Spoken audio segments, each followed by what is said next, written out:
The invitation glows under my kitchen lights, its gold embossing catching every ray like a small sun. My fingers trace the raised lettering, but stop cold at the words that slice through my heart. Adults only 18 plus strictly enforce no exceptions. I set down the heavy cardstock, careful not to crumple it the way I want to.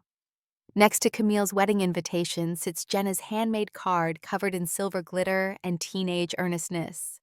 My daughter spent 3 hours crafting it, each sequin placed with precision, every swooping letter of Dear Aunt Camille written in her best calligraphy. The kitchen clock ticks in the silence.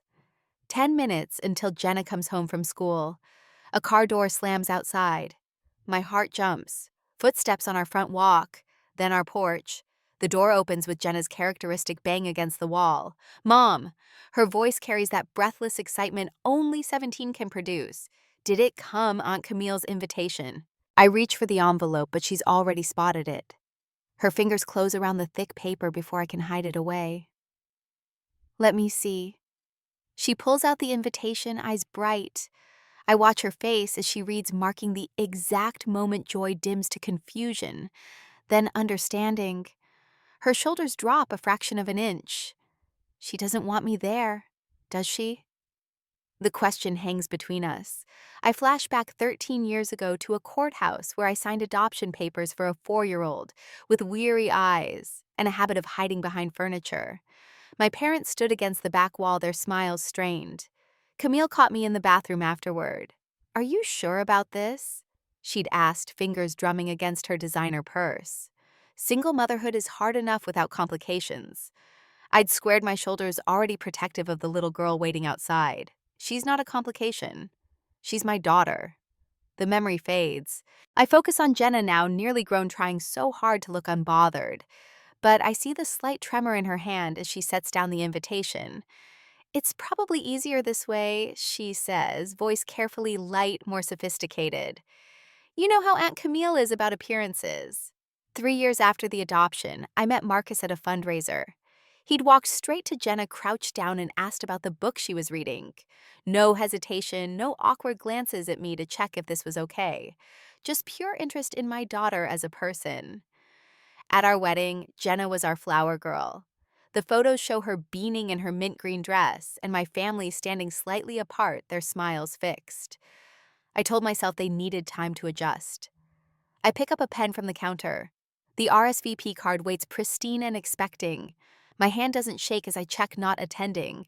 The scratch of pen on paper sounds loud in our quiet kitchen. Warm pressure on my shoulder. Marcus. I didn't hear him come in. His hand squeezes gently as he reads over my shoulder. My phone buzzes. Mom's name lights up the screen. I silence it without looking. Another buzz. Camille this time, then Brianna. Jenna watches from the doorway. Her expression a mix of worry and something else. Relief. I open the bottom drawer of our china cabinet, pull out our family photo album. The evidence is there, documented in years of snapshots. Christmas gifts addressed only to Laura and Marcus. Family photos where Jenna stands at the edge, slightly out of frame. Birthday cards that arrived a week late, if at all. Page after page of a pattern I've refused to see. Jenna steps closer, peering at a photo from last Easter. I remember that day, she says softly. Grandma kept calling me the girl when she thought I couldn't hear. The RSVP card sits finished on my counter. Such a small thing to carry so much weight. But as I look at my daughter, brilliant, kind, creative Jenna, who deserves so much more than subtle exclusion wrapped in polite excuses, I know this time will be different. My phone buzzes again. The whole family must be burning up the group chat by now. I leave it unanswered. Want to help me make dinner? I ask Jenna instead. Those new pasta you found. Her smile breaks through. Genuine this time. Can we try the pesto one? Of course. I close the photo album, but not before noticing something that makes my stomach clench. The trust paperwork from Grandpa's estate tucked into the back pocket. I'd forgotten about it until now. The careful legal language excluding adopted children from inheritance. Marcus catches my eye. He's seen it too. His jaw tightens, but his voice stays gentle. I'll pick up fresh basil from the store. Jenna pulls ingredients from the cupboard, humming under her breath. She doesn't see the look that passes between her father and me, doesn't know about one more document in a long line of quiet rejections. But that's about to change. The RSVP card marks more than just a declined wedding invitation. It's my line in the sand. 13 years too late, but finally drawn. The afternoon sun slants through our kitchen window, catching the gold lettering one last time. Such a beautiful invitation crafted to wound with perfect etiquette. I slide it into our junk mail pile. My phone buzzes yet again. I power it off completely. Mom. Jenna measures pasta into the pot. You okay? I look at my daughter. Really look at her.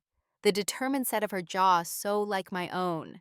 The quiet strength she's built from years of pretending not to notice. The talent and heart that my family has chosen not to see. I'm better than okay, I tell her. And for the first time in years, it's not a lie. Later that same night, the cardboard box weighs more than grief in my arms as I carry it down from the attic. Each Christmas card, each photo, each handwritten note inside catalogs. 13 years of subtle wounds. I spread them across our dining room table while Marcus works late, while Jenna sleeps upstairs dreaming of art school acceptance letters. My fingers tremble on the first envelope postmarked December 2012 to Laura and Marcus, written in mother's perfect cursive. No mention of their granddaughter, though Jenna had lived with me for months by then. I arranged it on the left side of the table. Another card from the following spring. Happy Easter to Laura and Marcus. Jenna had just won the school art contest. I'd called to tell them, they never called back. The pile grows, year after year of carefully addressed exclusions. A birthday card for me. Nothing for Jenna.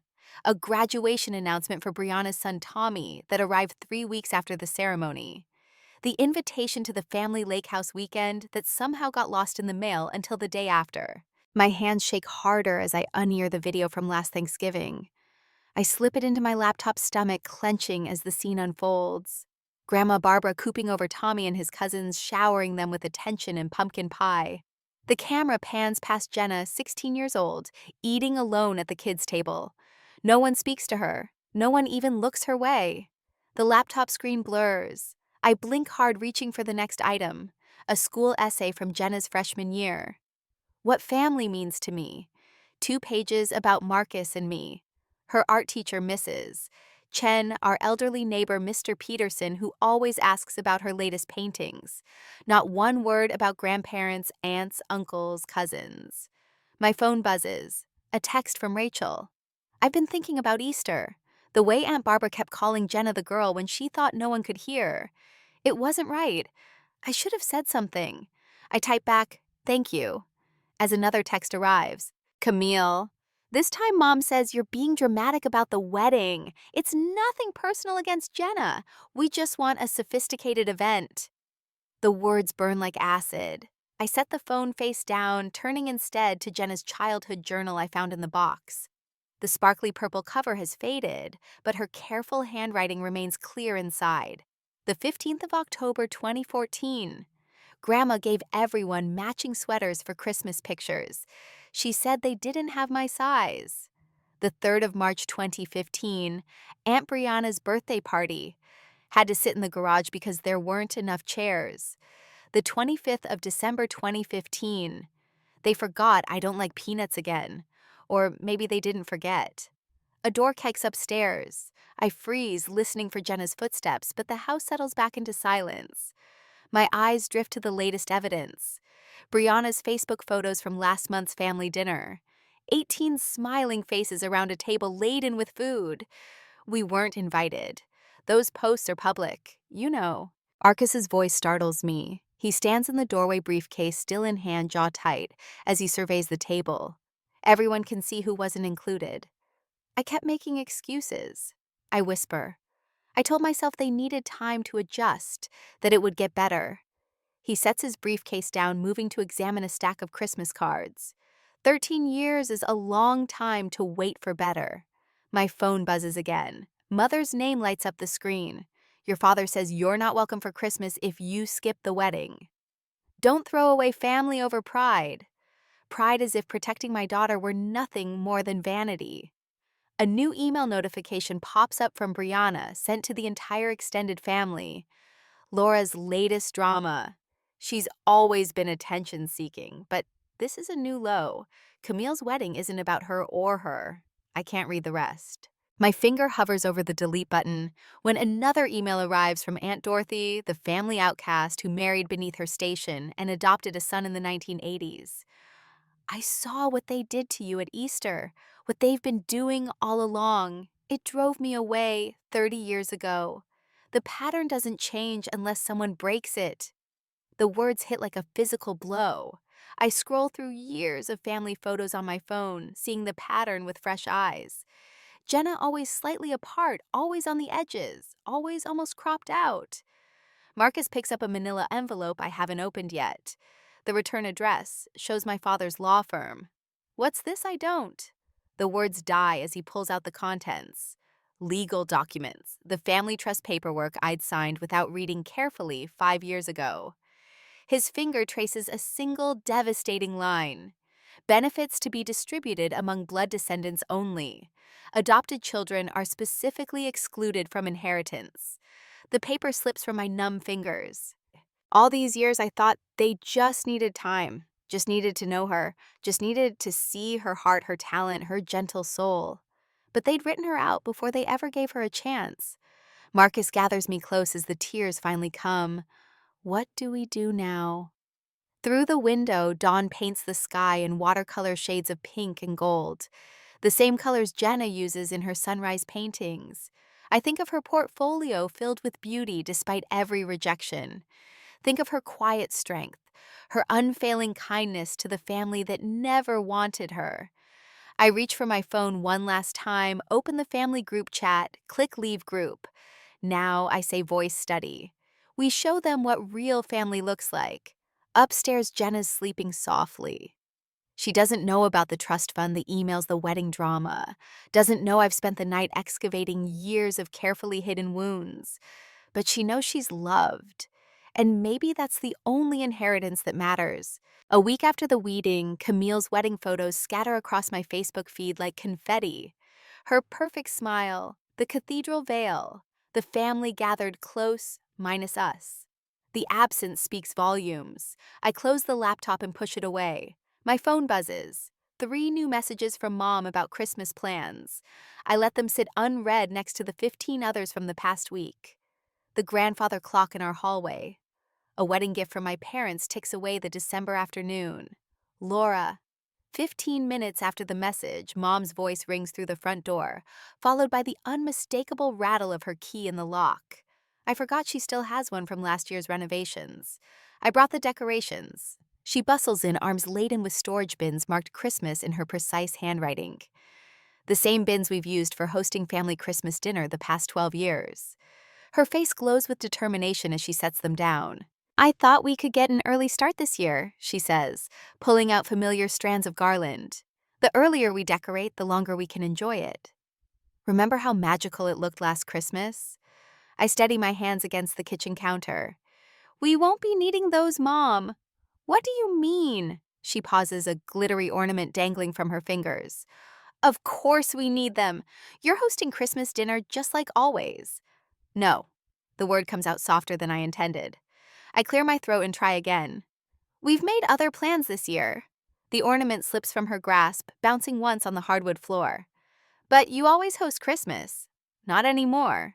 Mom's lips press into a thin line. This is about the wedding, isn't it?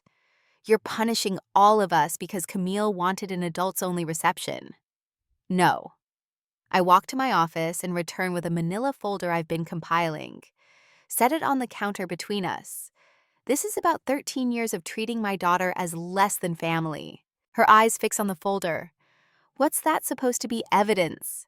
My voice stays steady. Tell me, Mom, when was the last time you called Jenna your granddaughter? The front door opens again. Marcus's familiar footsteps cross the entryway, followed by the thud of his briefcase hitting the floor. He appears in the kitchen doorway, reading the tension immediately. Without a word, he moves to stand beside me. The doorbell chimes. Mrs. Henderson from next door peers through the glass, holding a plate of Christmas cookies. I wave her in, full for the interruption. Laura, dear, I wanted to drop these off and ask how Jenna's art show went. The whole neighborhood's talking about her talent. Mom shifts uncomfortably, saying nothing. Mrs. Henderson's warm smile never wavers as she sets down the cookies and asks about specific paintings, remembering details about Jenna's work that my own mother has never bothered to learn. My phone rings Rachel, offering to host us for Christmas dinner. The contrast between chosen family and blood relatives tightens my chest. Your father will be devastated. Mom tries again, desperation creeping into her voice. He looks forward to Christmas here all year. I doubt he'll notice Jenna isn't there.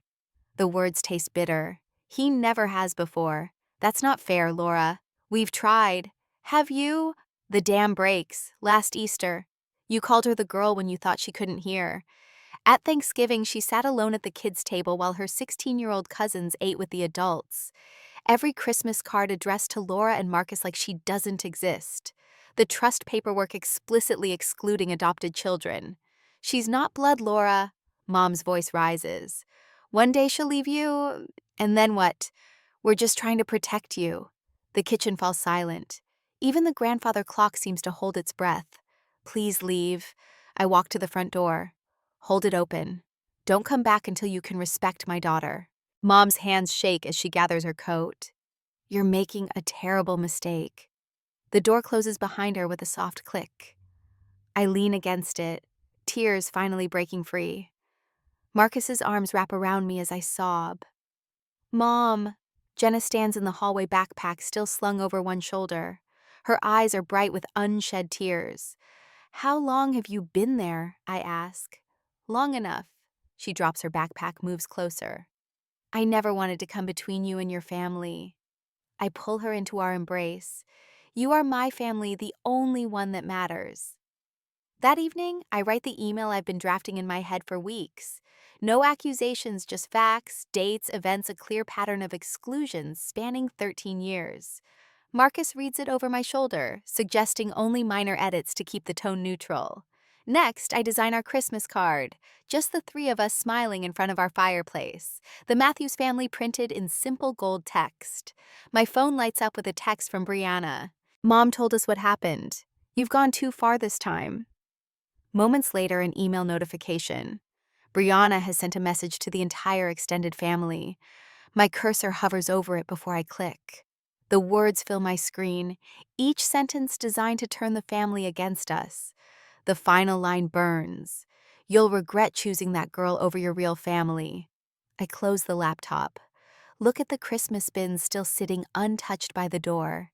Tomorrow we'll unpack our own decorations, the ones Jenna and I have collected over the years. We'll make new traditions with people who love her. The grandfather clock strikes 9. I unplug it, silencing its judgmental ticking. Time to let go of old obligations and embrace the family we've chosen. The next morning, my fingers hover over the keyboard cursor, blinking in the empty email draft. Through my office window, morning sunlight catches the frost on bare branches. The house is quiet. Jenna at school, Marcus at work, just me and the weight of 13 years pressing against my chest. Subject line to anyone who wants the full story. I open the folder beside my laptop. Photographs and documents arranged in careful chronological order. The first photo shows 4-year-old Jenna at the courthouse, her small hand gripping mine. My parents stand stiffly against the back wall, their smiles not reaching their eyes. I type the date, then list the facts without embellishment. First family photo after adoption. Notice positioning of participants. Photo after photo. Document after document. Each one a piece of evidence I can't unsee now that I finally allowed myself to look. Christmas cards addressed only to Marcus and me. The trust paperwork, with its careful legal language excluding adopted children. Family photos where Jenna stands at the edges, half cropped out of frame. My phone buzzes. Brianna. I silence it without looking and keep typing. Marcus finds me there hours later, still crafting each sentence with surgical precision. He reads over my shoulder, his hand warm on my back. Maybe add the Easter incident, he suggests quietly. When your mother told Jenna the egg hunt was just for real grandchildren. I added to the list, my hands steady now. No accusations, just facts, date is, quotes, photos, the truth written in black and white. The next morning, Brianna appears at my office door, her heels clicking against the tile floor. "We need to talk sense into you," she announces, not bothering with hello. "Do you know Mom hasn't slept since Christmas?" I continue typing my report, letting her words wash over me. The gentle tapping of keys fills the silence between us. "Laura, look at me when I'm talking to you." I finish my sentence, then meet her eyes. "Did you know Jenna spent last Christmas alone in her room while everyone opened presents? She said she didn't feel well, but I found her sketchbook later. She'd drawn the whole family celebrating without her." Brianna's face flushes. "That's not, you're twisting things. I have the drawing if you'd like to see it." She leaves without answering, her heels striking the floor like ammunition. That evening, my father calls. "Your mother is beside herself about Christmas," he says, his voice heavy with disapproval. 30 years of tradition, Laura." 30 years.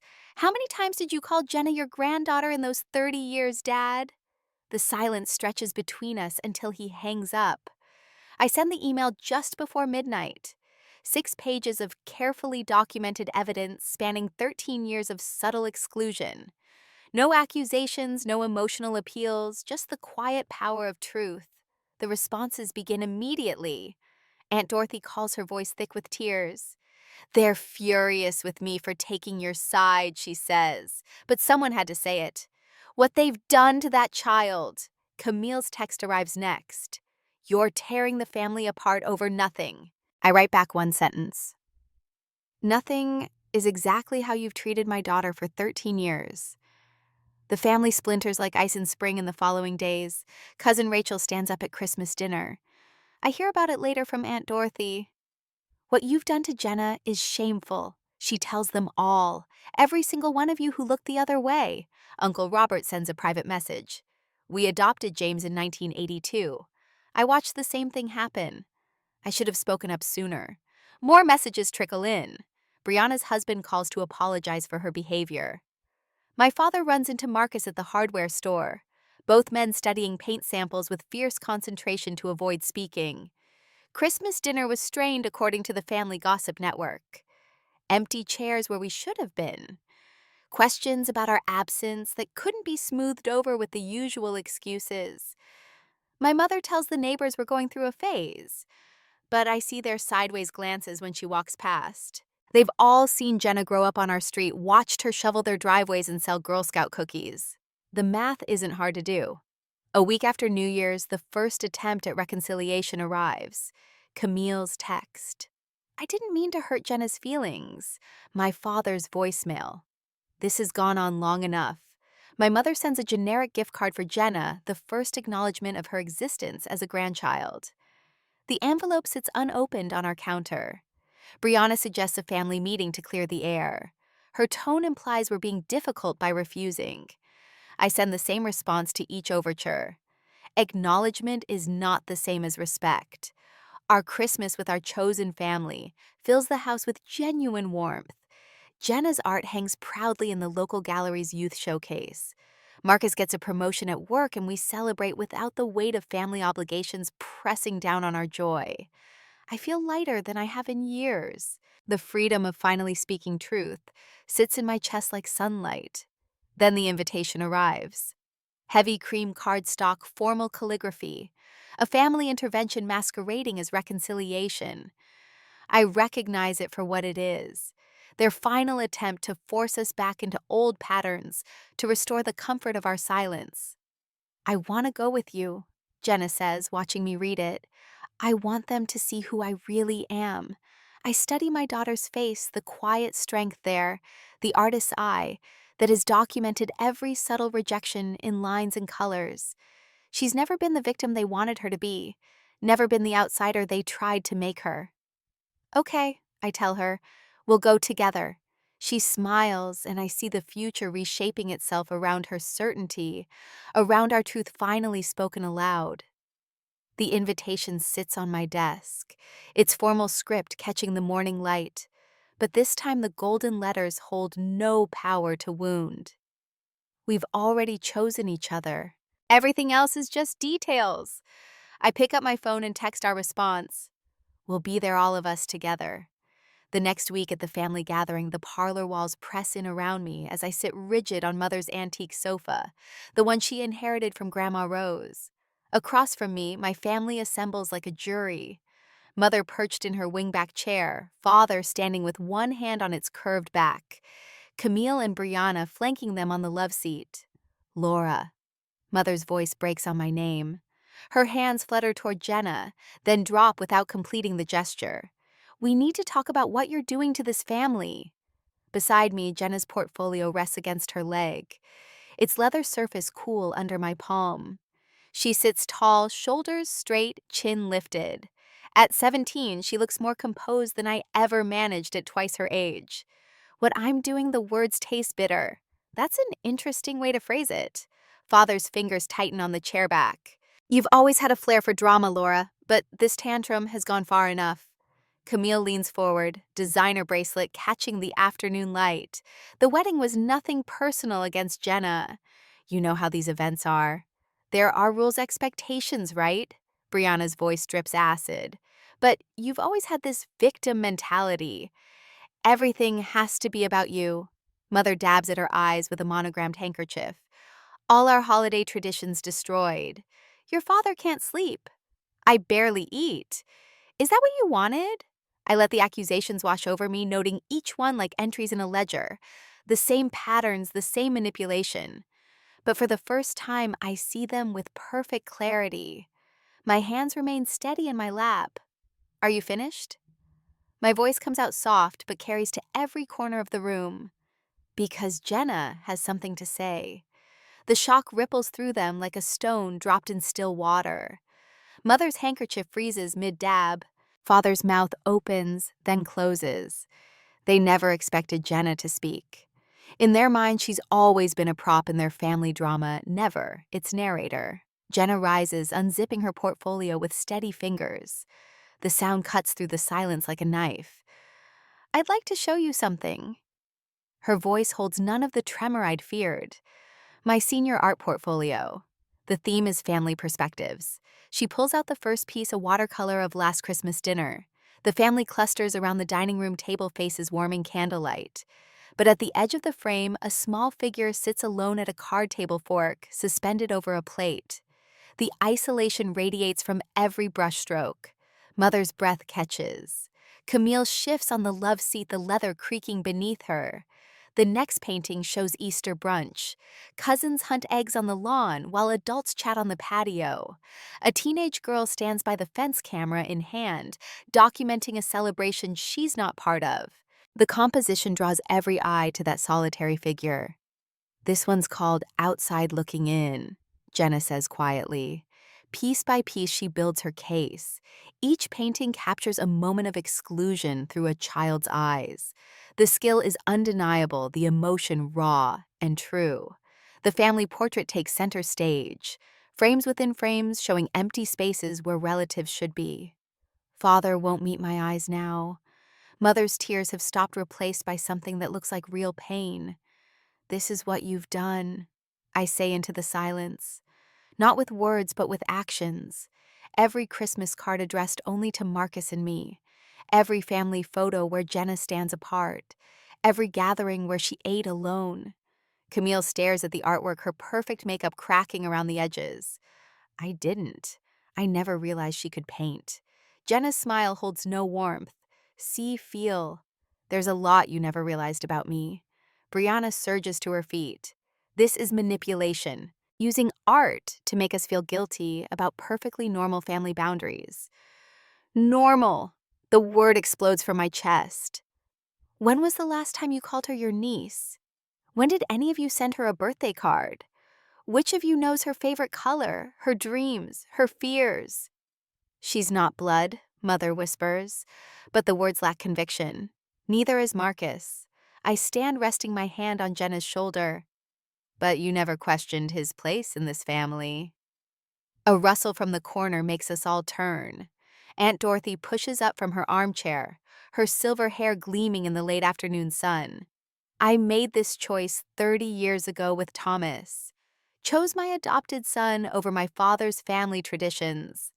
Best decision I ever made.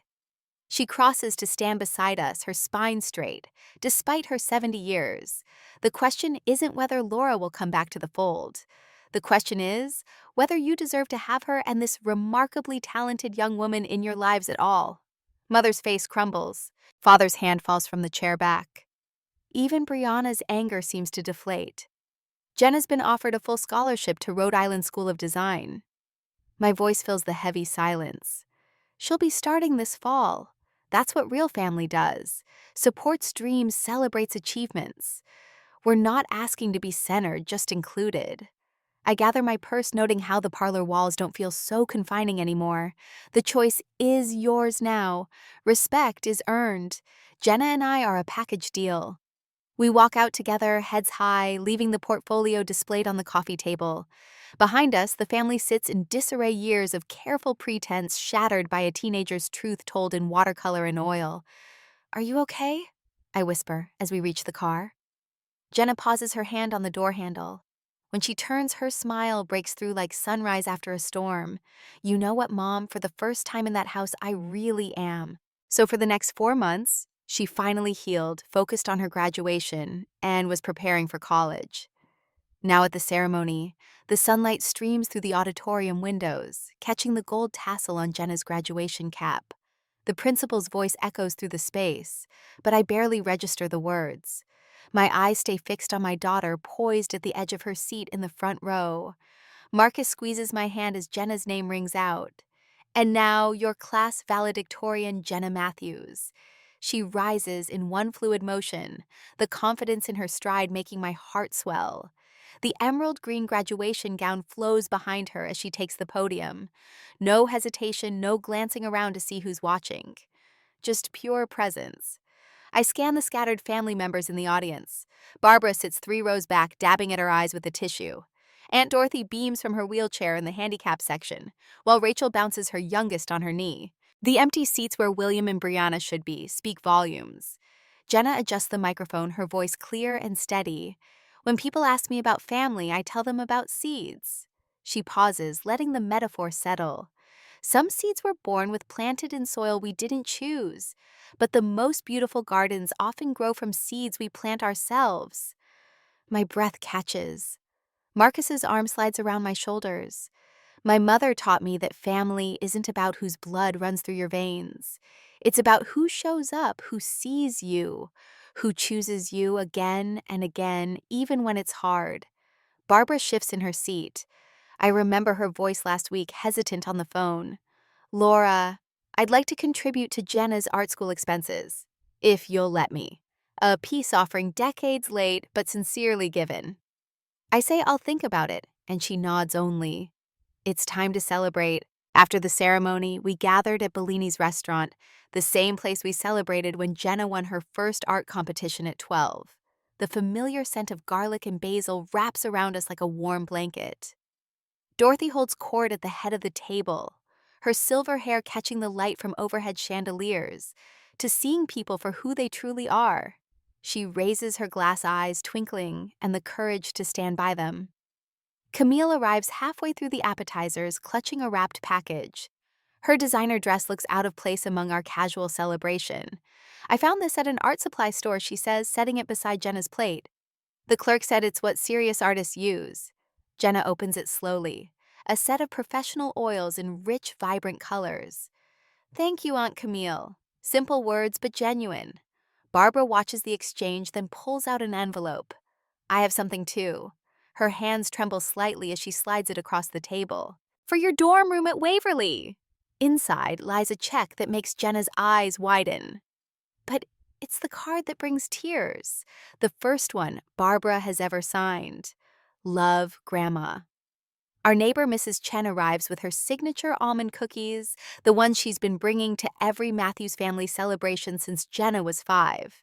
Rachel's kids cluster around Jenna, showing off the friendship bracelets she taught them to make last summer. The restaurant fills with stories. Mrs. Chen describing how Jenna helped repaint her fence. Rachel's oldest reminding everyone about the time Jenna let him be her assistant at the community art fair. Real memories, not polite fictions. Later, after we got home in Jenna's bedroom, cardboard boxes waited to be filled for college. Art supplies, clothes, photos of chosen families scattered across her desk. I fold another shirt, trying not to think about how quiet the house will be in September. Mom. Jenna's voice pulls me from my thoughts. She holds up a framed photo. The three of us at the beach last summer, salt wind in our hair, genuine smiles caught mid-laugh. Remember what you told me when I was little?